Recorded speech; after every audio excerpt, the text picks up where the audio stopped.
wabarakatuh. Alhamdulillahirabbil alamin. Kita bertemu kembali di channel Umar Zaki. Dalam pembahasan kita kali ini, insya Allah kita akan melanjutkan materi kita tentang limit fungsi trigonometri. Jika sebelumnya kita sudah membahas tentang limit fungsi trigonometri untuk X yang menuju 0, maka di kesempatan kali ini kita akan sedikit bercerita tentang bagaimana menyelesaikan limit fungsi trigonometri untuk X yang menuju A, di mana A-nya itu bukan 0. Mari kita lihat materi berikut ini.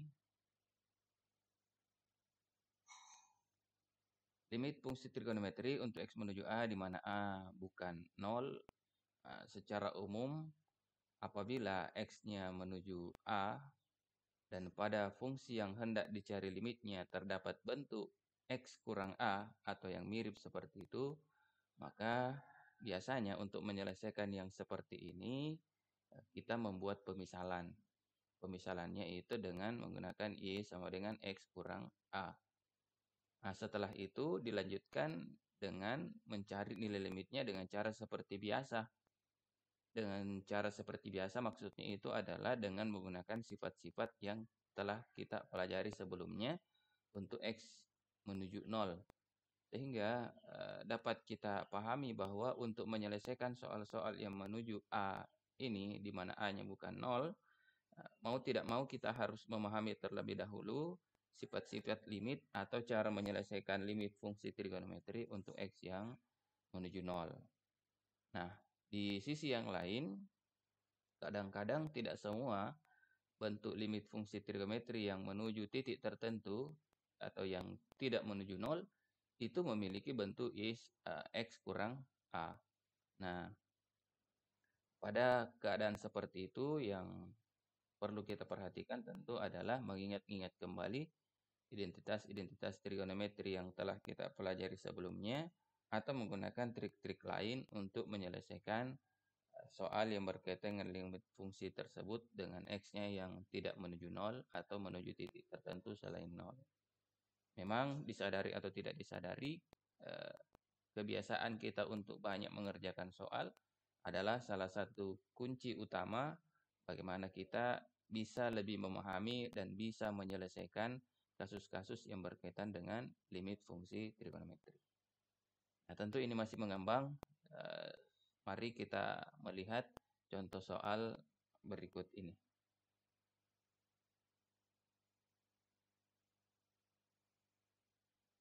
Contoh soal yang pertama, tentukan nilai limit fungsi berikut. Limit X menuju Pi per 2, sin 2X kurang Pi dibagi dengan X dikurang Pi per 2.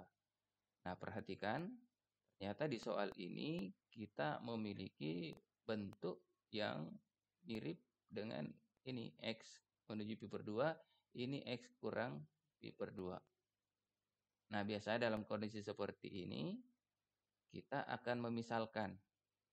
Ya, coba kita lihat penjelasannya. Pada soal ini, X menuju Pi per 2, dan terdapat bentuk X kurang Pi per 2. Maka untuk menyelesaikannya akan dibuat pemisalan. Misalkan Y sama dengan X dikurang Pi per 2. Di sini kunci pentingnya. Apakah harus Y di sini? Tentu tidak. Kita bisa menggunakan variabel-variabel lain yang sesuai.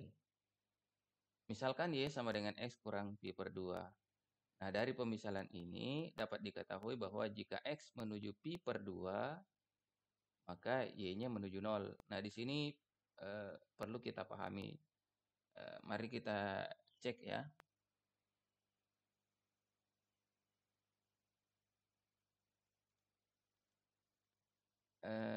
Di sini kalau X-nya menuju Pi per 2, berarti nilai-nilai X di sini akan mendekati nilai Pi per 2. Ya, saya ambil ilustrasi jika Y sama dengan misalnya X kurang 2, ya, misalkan kita punya Y sama dengan X kurang 2, maka ketika nilai X-nya itu menuju 2, apa yang terjadi? Kita mengambil nilai-nilai X yang mendekati 2. Maka semakin saya mengambil nilai X yang mendekati 2, maka tentu selisih antara nilai yang kita ambil itu dengan 2 semakin kecil. Misalnya, Saya ambil nilai 1,5. Selisihnya kan negatif 0,5. Saya dekati lagi 2, 1,8. Selisihnya menjadi 0,2.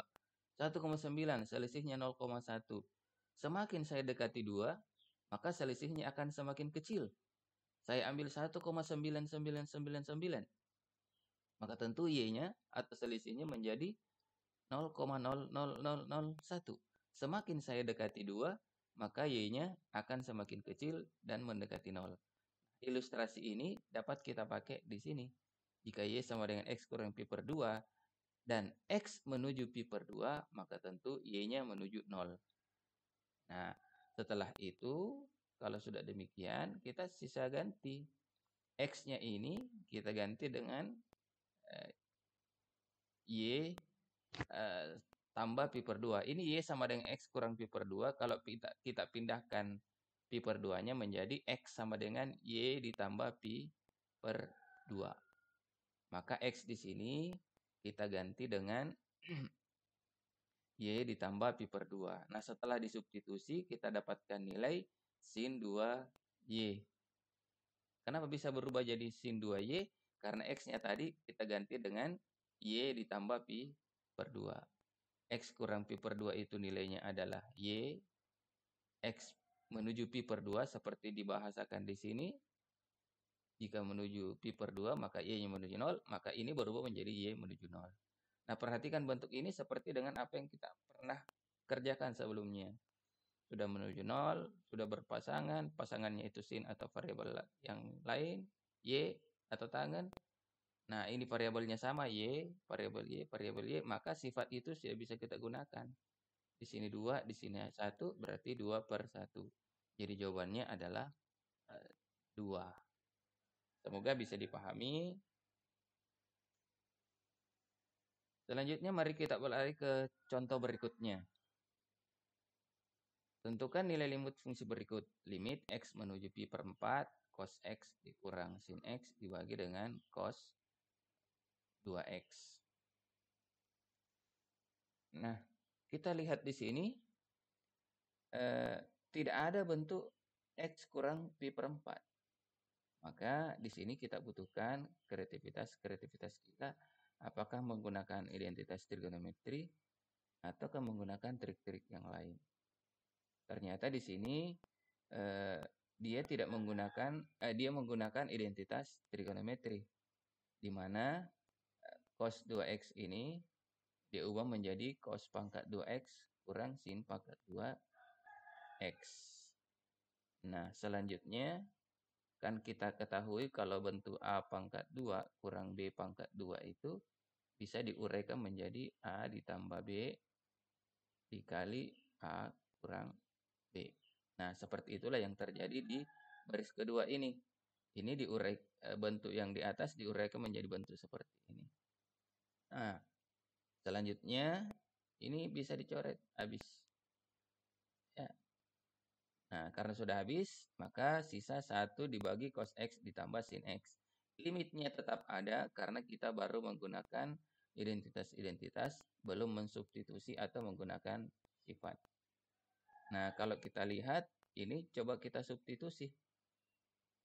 X-nya kita ganti dengan Pi per 4. Pi per 4 itu berarti 45 derajat. Cos 45 itu 1/2 akar 2.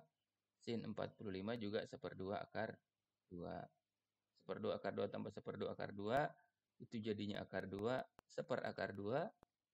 Atau jika dirasionalkan hasilnya adalah 1/2 akar 2. Kita bisa menempuh cara lain dengan menggunakan logika yang sama untuk menyelesaikan soal ini.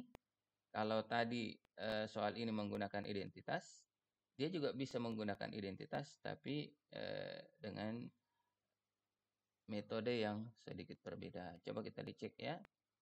Limit X menuju Pi per 4 cos X kurang sin X bagi dengan cos 2X. Ini bisa saya tulis gini. Limit X menuju Pi per 4 cos X kurang sin X per cos 2X. Ini masing-masing saya kali dengan cos X ditambah sin X per cos X ditambah sin X. Nah, kita kurung supaya tidak kacau balau. Nah, hasilnya tadi kita sudah katakan bahwa A pangkat 2 kurang B pangkat 2 itu sama dengan A kurang B kali A tambah B. Model ini kan sama dengan ini, cos X kurang sin X kali cos X tambah sin X. Maka ini bisa berubah menjadi limit X menuju pi per 4 cos pangkat 2X kurang pangkat 2X dibagi dengan cos 2X kali cos X ditambah.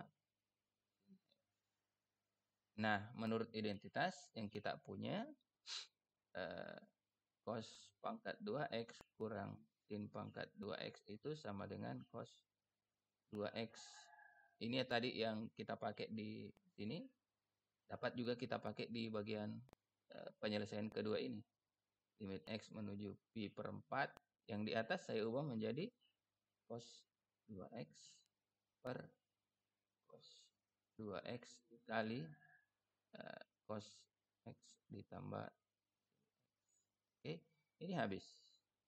Yang tersisa adalah limit X menuju pi per 4 1 per cos X ditambah sin X.